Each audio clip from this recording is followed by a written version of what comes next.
როდესაც მოსწავლეს აქვს ასეთი შემთხვევა, გუნდში უჩანს დავალებები მასწავლებლის მიერ ატვირთული, მაგრამ როდესაც ხსნის მსგავს სურათს აწყდება, ან მასწავლებელი, რომელიც დავალების შეფასების დროს ხედავს მხოლოდ მოსწავლეების გარკვეულ ნაწილს, ამ დროს კი გუნდში ჰყავს სხვა წევრებიც, რა უნდა შევცვალოთ, რომ მოსწავლემ დაინახოს დავალება და მასწავლებელსაც გამოუჩნდეს დავალებების ველში ყველა მოსწავლე.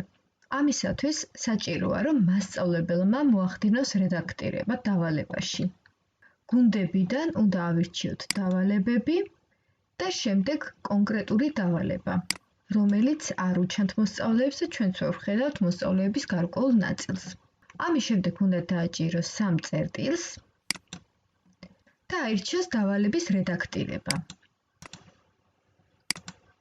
ამის შემდეგ მასწავლებელმა უნდა აირჩიოს რედაქტირება მითითებულ ადგილას და როდესაც ის აირჩიოს რედაქტირებას, ნახავს, რომ მონიშნული არის პირველი, რაც გულისხმობს იმას, რომ არ მიაკუთვნოთ იმ სტუდენტებს ეს დავალება, რომლებიც ამ კლასს მომავალში შემოუერთდნენ.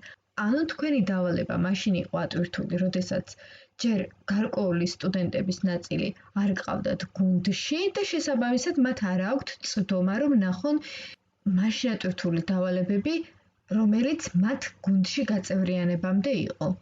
ჩვენ უნდა მოვნიშნოთ მეორე, მიაკუთვნეთ ყველა სტუდენტს, რომელიც ამ კლასს შემოუერთდნენ და ავირჩიოთ ხილაკი მზადაა.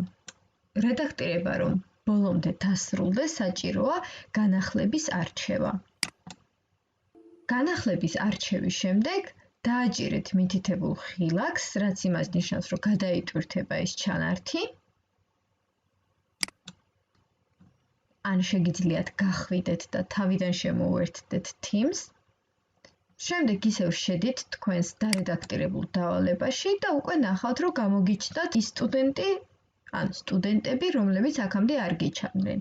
შესაბამისად, მოსწავლესაც, რომელიც განაახლებს გვერდს, ამის შემდეგ გამოუჩნდება დავალებების ველში თქვენს მიერ დარედაქტირებული დავალება და უკვე მას ჩვეულებრივად გაუხსნის და შეძლებს მასში მუშაობას.